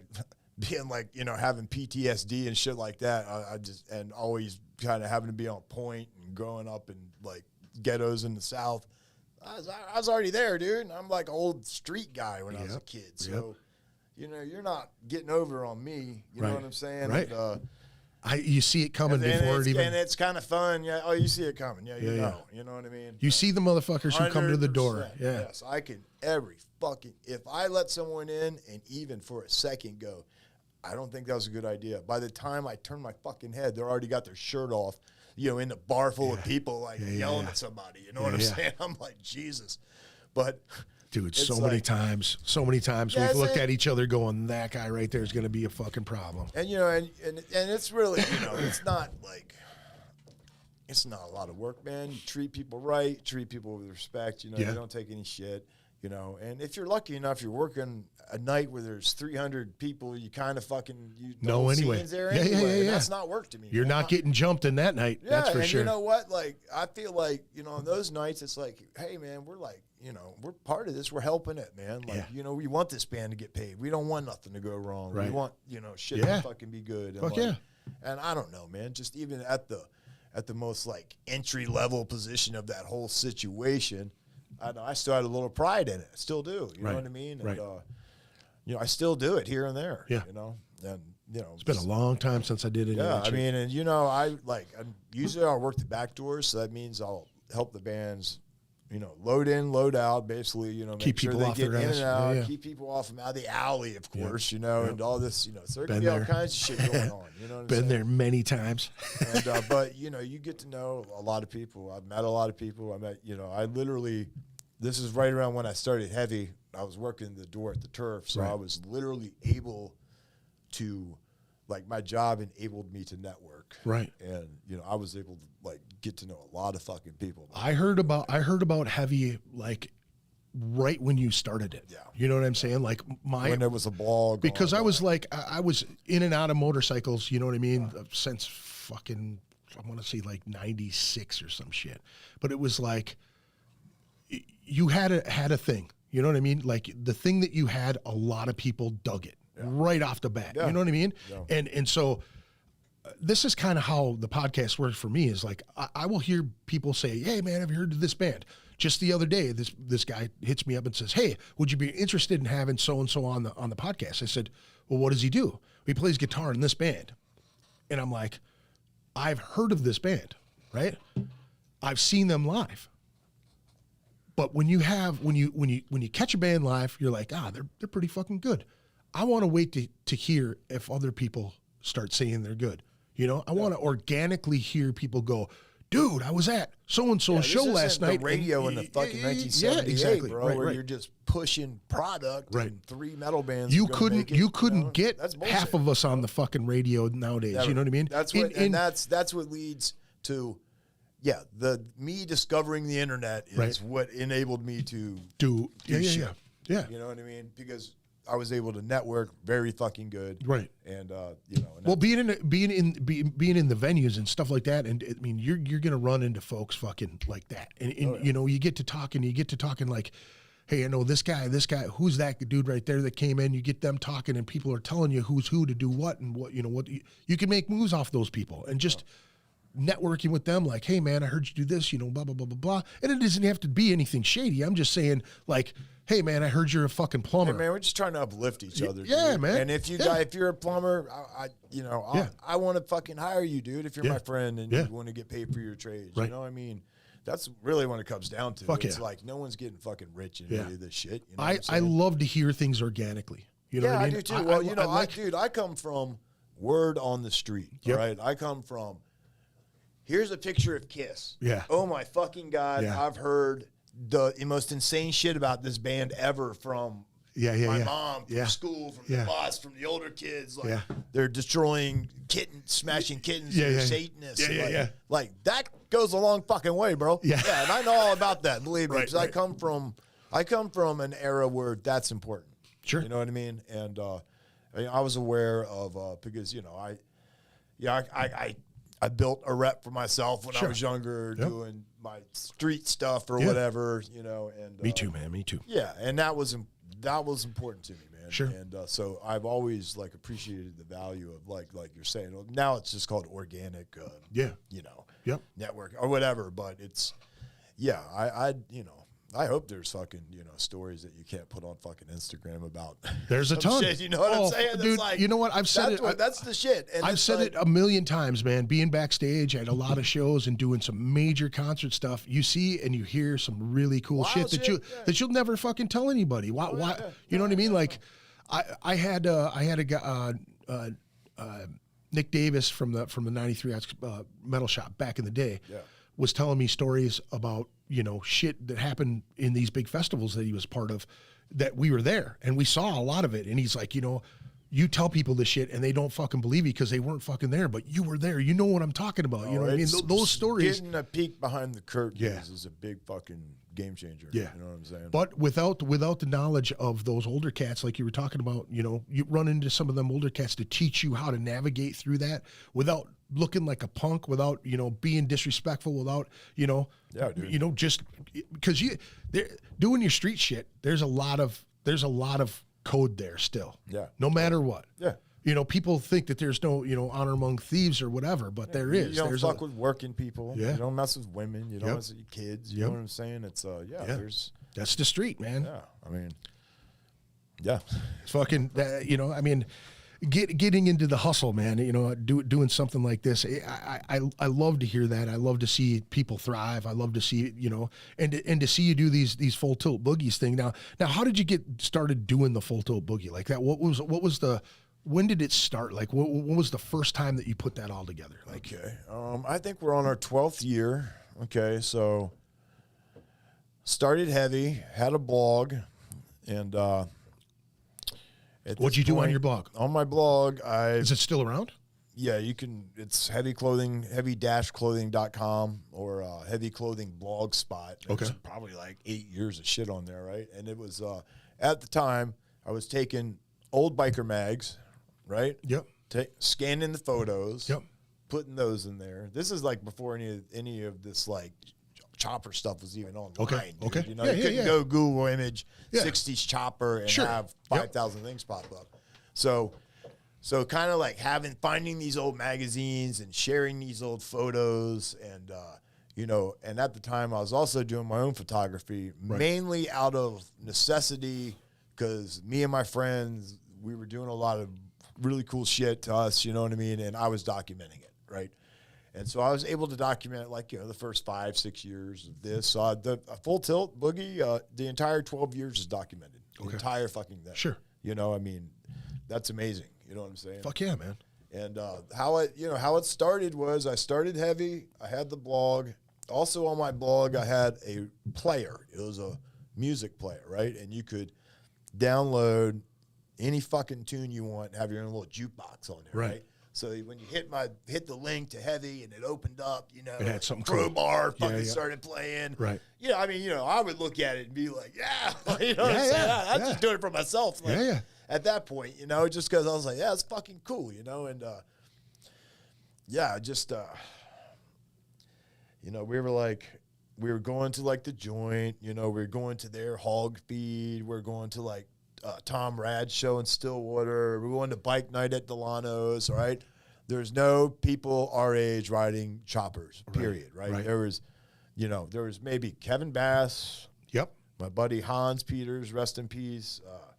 Me and Joe got into it together, and Chris Lampman, and none of us knew each other, and then we like all met at like do you remember what was that car show they had at Memory Lanes? Lucky Bastards. Yeah. What you're talking about? Yeah. I've been over there. So we were like times, the four choppers at that show back, you know, if anyone remembers, and we all met each other, and we started going to these other shows, and we started like, you know, entering our bikes and getting trophies and shit, you know what I'm saying? And so that just kind of led to like, hey, why don't we just try to do our thing with our bikes? Right.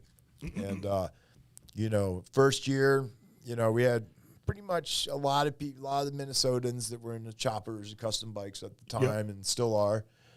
And then over the years, I mean, we get people from Texas, Canada, you know, Pennsylvania. We get all kinds of Iowa people, Missouri people, Illinois people. You know, I mean, now we get people from all over Nebraska. Like, it's a Midwest thing. Yeah. You know, and now, how did you get the vans involved? Now, now with the motorcycles, I get it, you know, but the vans is a whole nother thing. You pulled up in a fucking sweet ass old school van. Yeah. This is shit that I used to see, you know, you got the sticker, you know, fucking, if this fucking shit's rocking, don't come knocking type of shit. You know what I'm saying? 100%. Yeah. You know, but you open the door and I mean, it's like a full fucking party room in there. You know what I mean? Yeah, it's like it's a real deal 70s Survivor van I got from one owner dude.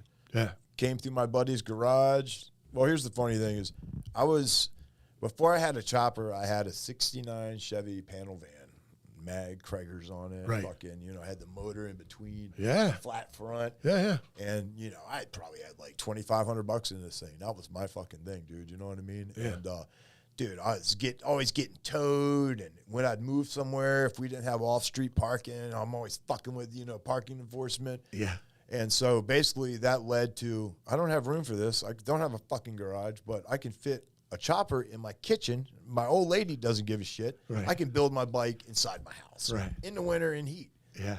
People doing it to this day locally. Like our Right. buddy Luke just finished one on his living room that he debuted at Donnie Smith, and I think he got second place. That's fucking awesome, Yeah. man.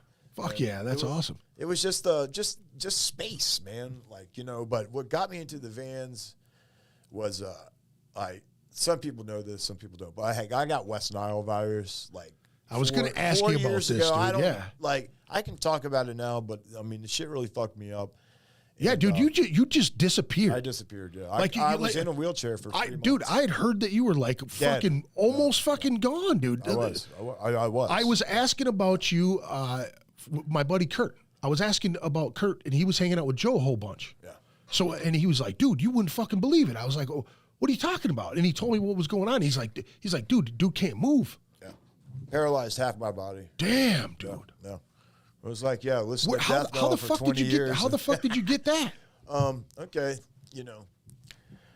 I got it from a fucking mosquito, okay?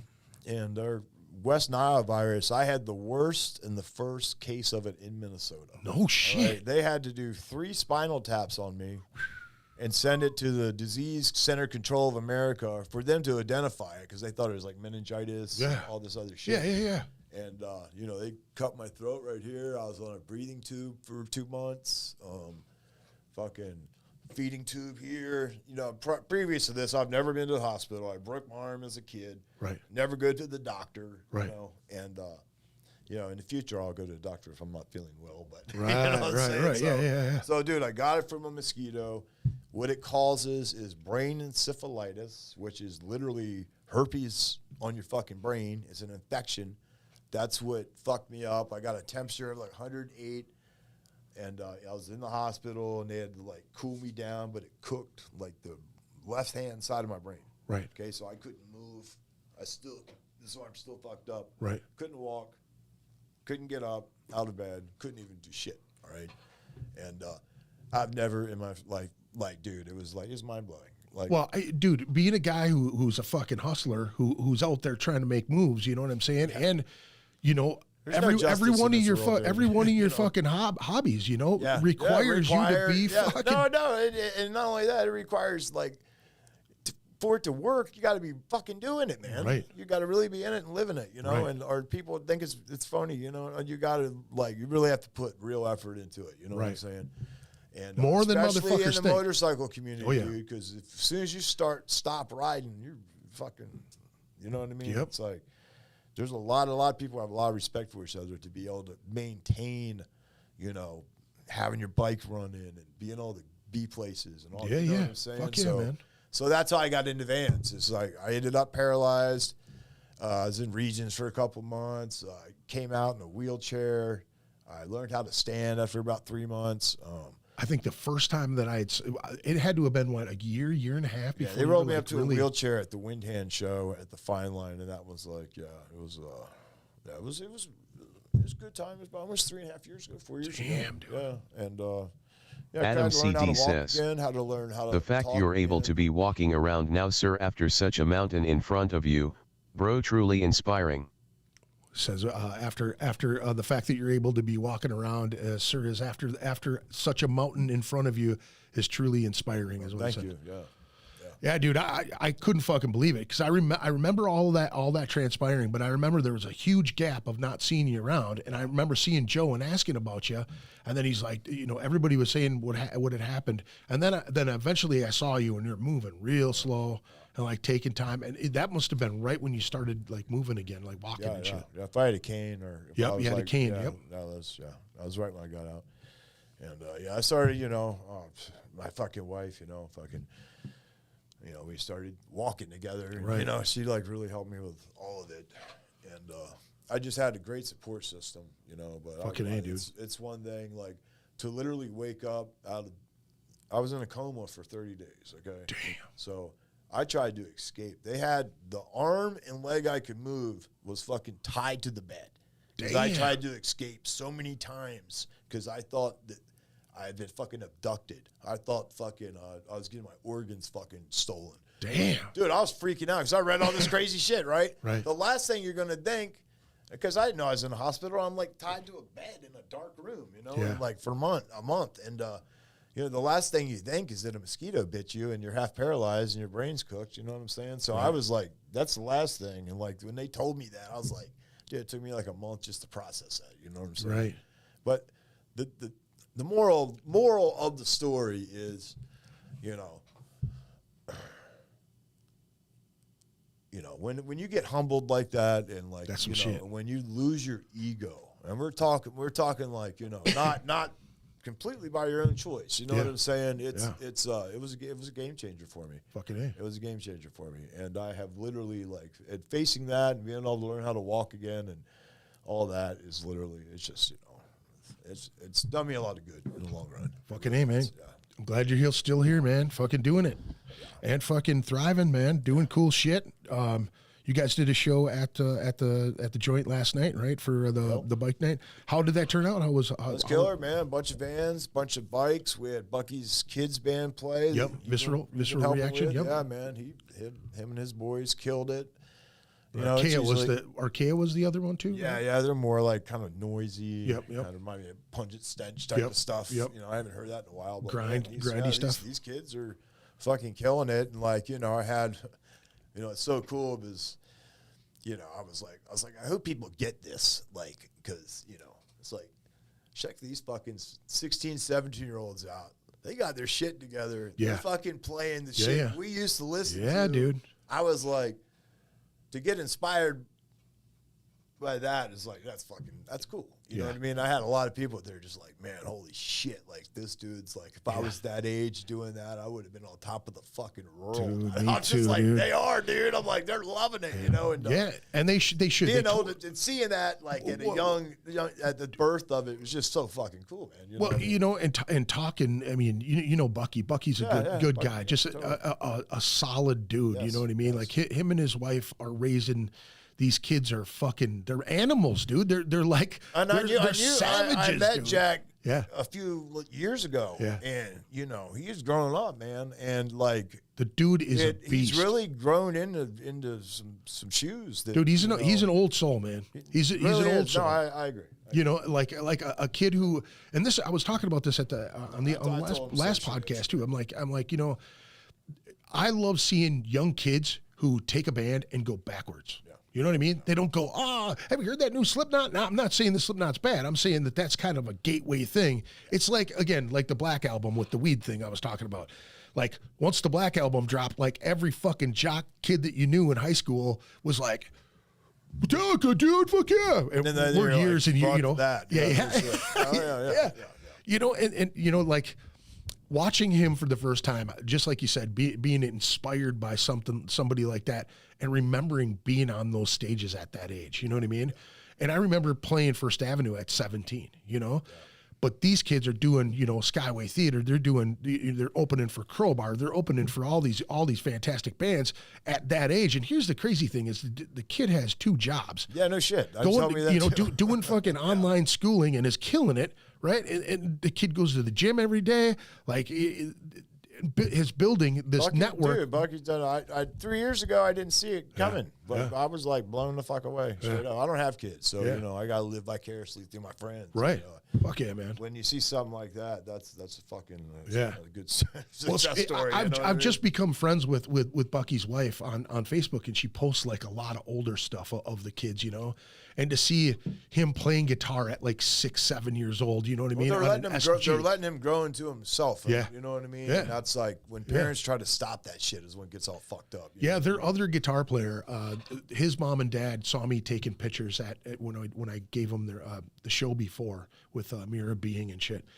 And they were like, hey, are you taking pictures of these? You know, where can we find these? I was like, oh, yeah, man, I'm taking pictures. I put the show together. She's like, oh, thank you very much. And I'm like, hey, no, thank you. And she's like, what do you mean? And I said, I appreciate parents like you who are allowing this kid to do what he does, man, you know, because you've given him this instrument, right? You've set him on the path. Not only are you enduring this noise, not being into it as They a got faith parent. in it too, man. Yeah, man. Yeah, They're giving him They're his down, they're creativity. supporting. Fuck Yes. yeah, dude. Yes, And know. I It's shook like- the kid's dad's hand, and I was like, dude, I appreciate you guys to giving the lifestyle that we live to these younger cats that can make it better. For the next folks, you know what I'm saying? Because when I had those guys on here, I was like, I was being real with them. I was like, listen, man, you guys are on the right path. You guys are doing the right thing. I'm like, do me a favor. Leave the fucking booze and the drugs alone. No shit, right? I said, hey, Yeah. I understand people smoke weed and do things. I said, but you go down that path and things start to, you're having too much fun now. The fun is more important than being creative and doing what got you there in the first place, And Jack and I can't remember if it was Liam. I believe it was Liam, the drummer. They both looked at me and it was like they were taking it in. You know what I mean? Like real, honest stuff for them, and they took it in. And Jack has said, my dad says that all the time, and he's getting good stuff from his dad and his mom. You know what I mean? Seeing that shit, and to talk to the kid and go, holy shit, this dude is way advanced for being 16, 17 years old. You know what I'm saying? Stand up dude. Yeah. Stand up fucking kid, man. And they're going to go far, man. All the young bands that are out here right now, Begravement and fucking, dude, there's a fucking handful of them, the Agony Reigns guys. There's death metal, especially that era, is super fucking popular right now. Yeah. That's for the bike nights, fucking, it's been death metal. Next July one's Rad Enhancer. Yeah, Rad Enhancer. You've got a hell of a list. You've got a Rad Enhancer, Super Modified. Oh, that's Full Tilt. That's the Full Tilt one. Rad Enhancer's the next bike night. Okay. July 6th. Yep. July 7th, we got Corey Medina at the White Squirrel. That's the Full Tilt pre-party. Okay. And both of those are free shows. Damn, you're doing 3 nights in a row. Yeah, man. And so they're both free. So come on out, hang out, get your info about Full Tilt. Full Tilt's on July 8th, which is Saturday. And then you got the list of bands. We got Red Desert, Psychic Vampire, Den of Thieves, Super Modified. Yep. Psychic Vampire, you said that. Eric's Tent. Eric's Iridescent Tent, local freak out psych band. And then from out of town, we have Twin Wizard. If anyone's seen that, they fucking rip. And then Droids Attack, which is, from out of Madison. I love nice. Brad and those dudes. Nice. And so 7 bands. Yeah, that's 7 badass, bands. We have a Mechanical Bull Rodeo if you want shit. to enter that. Yep. We'll have a Kickstart contest where we'll have a bunch of people and see who can kick their bike on one start, and that person will win. We'll have plenty of awards, lots of vendors, probably 7 or 8 food trucks. Oh, let me pull. I'm pulling up the wrong one here. I'll actually pull that one up. There we go. Oh, $10 to get in. yep, there we go. Full Tilt Boogie right there. Yeah. And Clutch Brewing? Yeah, Clutch Brewery. We'll also have my heavy THC seltzer available, so if you want to show support, please pick one of these up. Pick up a whole case of them fuckers. Yeah. Can you buy those on? Do you have to drink them on site? Can you take them off site? Yeah. Nice, that's badass. As long as they're not opened, you can take them, right? You can walk on the street and drink this with it open. As far as shit. the last laws I read, you can walk around downtown Minneapolis and drink this, all right? And then you can also be a passenger in a car. You can have an open container Of that. but you cannot drive. Yes, That's some shit right there. Look, dude, we're gonna in be the we're in confusing the, as we're in the fuck. Wild West gray area Yeah. of all this marijuana prohibition or Yeah. whatever. And the shit changes weekly. And really basically, does. just It's don't gonna be a keep- fucking idiot. Yeah, it's gonna You know what I mean? don't ruin it for Yeah, everybody just, else. You know what I'm Yeah. saying? Like, got to be responsible. Just don't fucking kill anybody. You know what I'm saying? For sure, man. For sure. Well, that's fucking dude. And you got an art show coming up too, right? Yes, this fall we're going to start putting together a decade of heavy. We've already accumulated over 100 shirts of 100 different designs. We're going to attempt to hang this in a gallery type setting. Sure. And it will be a, kind of an art show because I have some serious heavy hitters that have done designs over the years. Right. So, the list of the art you're going to be seeing is Are mind you blowing. going to do your light show? Yeah, we'll probably have a band. We'll probably do a light show, and we'll probably do another re-release of this as well. Nice. So what kind of flavors are you doing? I know the one that you brought, this one here was pineapple raspberry. Yeah, this is just Tastes fucking fantastic. And this isn't the collaboration. This is just one that you grabbed or what? Yeah, this is the tent one, the 5 milligram. And it's by Mod. It's the same people that I do the collab with. Okay. And I wanted you to be able to sample it and everything. Sure. And yeah, I mean, if you haven't tasty. tried it, you should try it. It's great, especially like if you're at a Mine actually. you're at a bar and you can't get drunk. You're like mine doesn't have THC in it. You can't see it, but he brought me one with no THC in it. Totally. It's just for the taste. I didn't get any THC. Well, yeah, the flavors are good. It's it's this new like Delta 9 hemp. Yeah. Which people are kind of iffy about, but you don't want to smoke that shit. You don't want to vape it.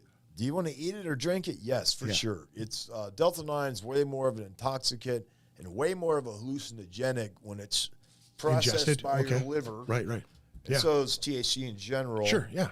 And that's why You don't build such of a tolerance to it either, right? because it's like, I can eat 100 milligrams of a regular weed chocolate, but 10 milligrams of the Delta 9 will do the same fucking thing. Damn. And costs, Yeah. $6. All right. What are them going for? Those tall About boys? $10 a piece. Oh, nice. Yep. And they'll do the number on you. That's for sure, huh? Yeah, for sure. Well, badass, man. You've got a ton of stuff coming up, man. You've got the Thursday night bike nights at the joint.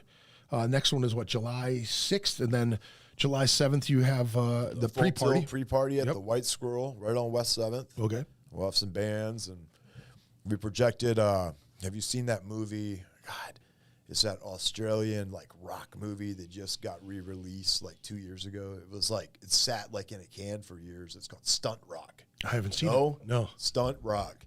Anyone that's into movies like this, Stunt Rock. it's stunts. It's like it's filmed in the 80s, so it's like stunts, heavy metal, magic, and badass women. You know what I'm saying? It's just it's the fucking weird. Where do you see that shit at?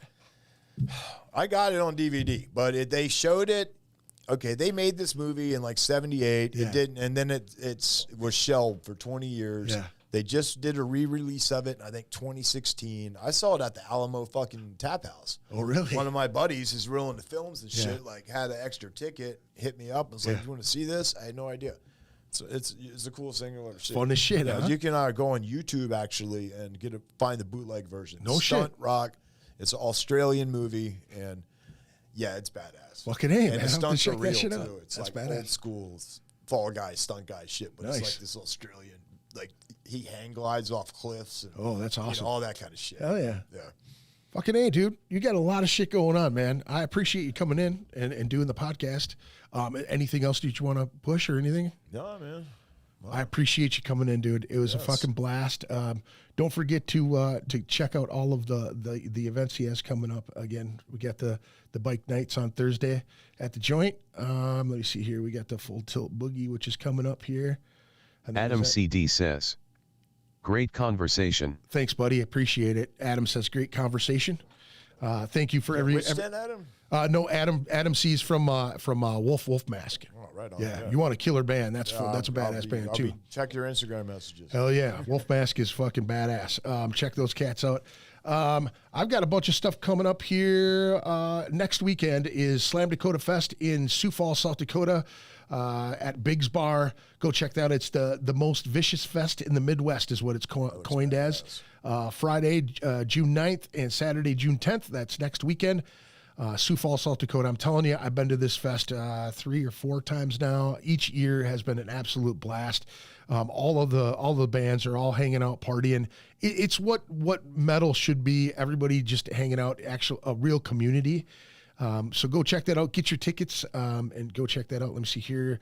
The 23rd is the Road to Midwest Death Fest.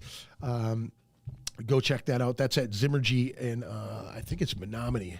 Let me see here. Bleed the Victim, Deterioration, Bludgeon, Bray Road. Bray Road's about to drop some stuff here real soon. Pursuit from Fargo at Zimmergy Brewing Company in Menominee, Wisconsin. That's June 23rd. Go check that show out. And then the following night on June 24th is the Midwest Death Fest. Immortal Suffering, Bludgeon, Broken Flesh, Torment, Deterioration, Cosmic Serpent, I believe is what that says. Pursuit, Glutton for Punishment, Saturday, June 24th, Minnesota Music Cafe, 501 Payne Avenue, St. Paul, Minnesota. 21 plus only. Tickets are 20 in advance, 25 at the door. 5 p.m. start on that one. Go check out those two shows. That's going to be a good one. I have a show at the Skyway Studio B. This is Torment, Archaea, Safe Space, and Your Last Breath. Let me see here. 18 plus, 7:30 doors, 8 p.m. music. 10 in advance, 12 at the door. And I kind of want to talk about this because this is something that I did not know about. Now everybody talks about with concerts and shit, the fees that are added on to get it when you get your tickets. Now I wasn't aware that there was a lot of fees that were tacked on to some of the digital stuff that I do through the Skyway. So my shows from basically from after July on is all going to be just 10 at the door. I'm not going to mess with the online stuff. It's just a hassle, and I don't want to. I want to make it as accessible. Being downtown in any fucking facet, being in there, the beers are expensive. The parking is expensive. It's difficult to do. That's why I really wish St. Paul would do more shit, so it wasn't so crazy. But again, that is July 7th. Go to Studio B. Again, Torment, Archaea, Safe Space, Your Last Breath. It's going to be a fantastic show. Get your tickets at skywaytheater.com or come to the show. $10, 12 at the door. Excuse me. Again, we'll shoot out the full Tilt Boogie July 8th, I'm sorry, at the Clutch Brewing. What bands did you say again? I know you said Red Desert, Den of Thieves, Eric's Iridescent Tent, Psychic Vampire, Twin Wizard, Droids Attack, and Super Modified. 7 bands. Get there early, stay the whole day, enjoy some of this good beer. Enjoy. They had some fucking great food in that place last year. Well, we finally have food, everybody. We've gone many years suffering without. But we're doing. You got plenty of choices. Bring the old lady. Kids free. You know. We'll have crazy vendors. We'll have a lot going on, and hope to see you guys there. Hell yeah! Show up for sure. We got one down in Iowa, Hell Over Iowa 2023. This one's going to be a barn burner. Some Dark Apostle, Cursed Existence, Count Spookula, Resurrection Mary, V Incision, Y Incision. Yeah. I'm not sure about that one. The Weird, Chris and the whatevers. King Goro's going to be doing Saturday night's headline. What does that say? Moon Summoner, I believe. Three Finger Betty, haha. I don't know what is. You're like a master reading fucking hieroglyphics. Of I'm still like Egypt. I'm still horrible at it though, dude. I butcher everybody's shit. That's like every dude. font ever. Yeah, this is July 7th and 8th. That's down in Iowa at Boggs Hall Avenue Tavern. It is a free show, so if you are in the area, make sure you hit that show up. That's going to be a good one. I'm just released this one too, August 11th, Begravements CD release, Horrific Illusions Beckon CD release party at the Skyway Theater. This one's all ages. I'm going to start doing a lot of these all ages. I really enjoy passing it forward to these cats, and Visceral Reaction is kind of the catalyst of all of this. Begravement, it is their CD release. Visceral Reaction, kind of sandwiched in between Phase Meridian and Volsuga Saga. Skyway Theater, Studio B. Again, August 11th. It is a Friday. That one's going to be $10 at the door. I don't think I'm going to do. If you do it in advance, just know that there's going to be lots of fees. It's going to be more than $12. But I appreciate you supporting the scene and doing whatever you have to do to buy the tickets. I really appreciate that. So, thank you so much. Again, thank you for tuning into the podcast. A little surprise for you. I don't do this very much, but I'm playing some Outside the Murder because it's my podcast and I do what the fuck I want. So enjoy some Outside the Murder. This is Eyes Wide off of Indoctrination. Thank you very much, brother, for coming in. No problem, man. Thank you for having me. Show up to this stuff. Make sure you get one of the modest, heavy collaborations, the THC seltzers, and make sure you support everything. Go to at Heavy Clothing on Instagram for all the details on all this stuff you heard tonight, or hit Zac up and get some info. Make sure you support this fella. He's doing great things. And thank you very much for listening. Y'all have a good night. Peace out.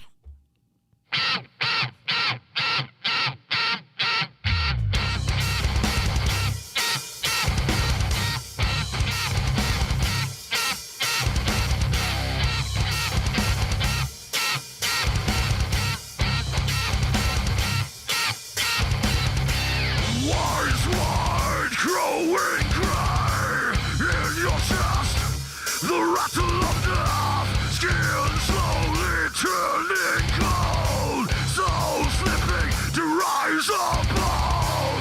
Death whispers in your ear, come with me into the promised land.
Remembering all